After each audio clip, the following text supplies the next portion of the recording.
All right, we did the 2-hour drive and we are back to try and deal with the ticket issue. Okay, cool. All right, guys. So I got my driver's license back. The officer that I spoke to at the T-Plex basically told me to come today, which I came today. The process was not that, it didn't take that long. I went in there, I said, hey, you know, this is what happened. There's two ways to go about things.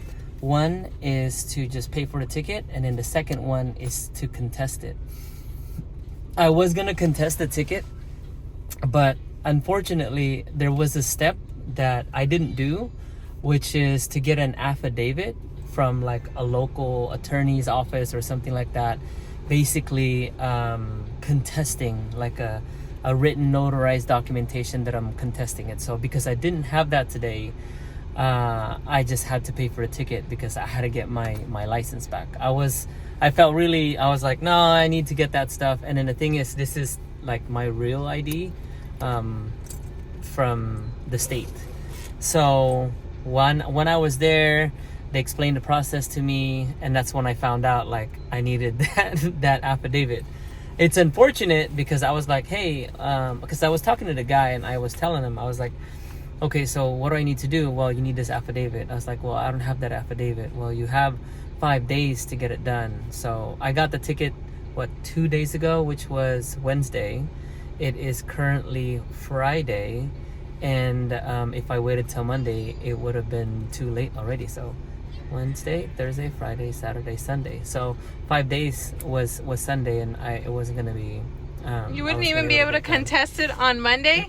I wouldn't be able to contest it. So I'm not sure, but it just says 5 days. But I got my receipt that I paid. How much was your ticket? The ticket, since it was a first offense, was 2,000 peso. The processing fee was 10 peso, so it's 2,000 peso and 2,010 peso. So that was fairly quickly. And then I inquired, I was like, hey, how do I get a driver's license? You know, how do I get a Filipino driver's license? And they said, okay, here's the process. So I started that process to get the Filipino driver's license. And you know what? If you go there, you need to have your Filipino passport and your driver's license. Once you do that, there was a gentleman that was helping me out. He wasn't a fixer. He was actually a part of the staff.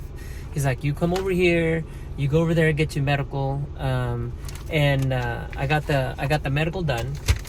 The medical consisted of me talking to a doctor, asking them asking me about like blood pressure, blood type, and all those things. The medical doctor's inside the LTO? The medical doctor is not inside the LTO. I had to go walk across the street. And so after I spoke to the medical doctor, they made a copy of the face sheet of my passport. And then when I arrived, or the most recent time I arrived to Philippines, they took my US driver's license, front and back. And then they made... I think I paid 16 peso to make those copies. So those 4 copies, 4, 8, 12, 16. So it's 4 peso per copy here in Pampanga. And then I paid the medical examiner 600 peso. And they took a picture of me. So they checked my height, my weight. They asked me if I had high blood pressure, if I was taking medication. And it was a pretty simple, easy task. I mean, the doctor already looked at my driver's license. It had all the information on there. But here they use kilogram and centimeters. In the United States, we use pounds and kind of feet. So after that was done, I went back and I was done. I was almost done with the process of getting my driver's license. Well, guess what? They said, excuse me, sir, where are you from? And I said, well, I'm in Pangasinan. And they're like, you need to go to a Pangasinan LTO office. So I did all that work just to find out that I need to go to a Pangasinan LTO office. Fortunately, I have all the copies already. I have the application that I filled out.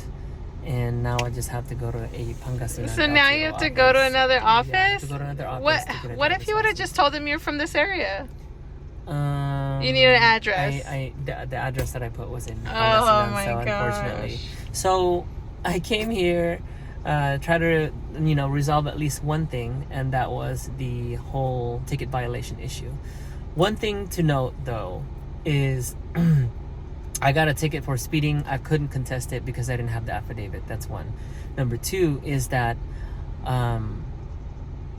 I inquired. I said, okay, so does the ticket, like, does it renew every year? Because what we're used to in the United States is on an annual basis, you get like points deducted from your driver's license. Here in Philippines, it's permanent. So that ticket that I got will always be in my driver's license. And so if I get another one, right, let's say 5 years from now, at least that's what the person behind the counter said. If I get another one 5 years from now, that would be my second citation. And so that's a little steep, but yeah, I guess I should have done my due diligence, gotten the affidavit, but unfortunately that information was not present, right? It's a learning process. It's a learning process. Thank you everybody for joining us today. But yeah, I went to the LTO office, and here the one in Pampanga was actually fairly easy, and yeah, it was quick. So we got here around about 1 o'clock, and it's 3 o'clock now. So it took me 2 hours to get this resolved, but it would have just taken me 10 minutes to resolve, or 15 minutes to resolve.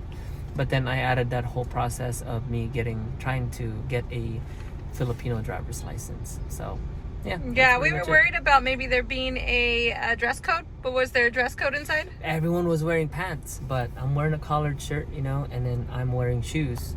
So I have shorts. Yeah, you have shoes on though. I have shoes on, I have shorts. Everyone else was wearing like slippers, but they're wearing pants. They're wearing pants. So you just never know. Out here in the Philippines, they're really strict. Some places they're really strict, but I think if you go to the embassy or you go where politicians are, if you try to go to the place where you get visas and stuff, they're really strict. That's very strict. You have to act according. I mean, it's not like you have to cover up. You have to wear pants sometimes.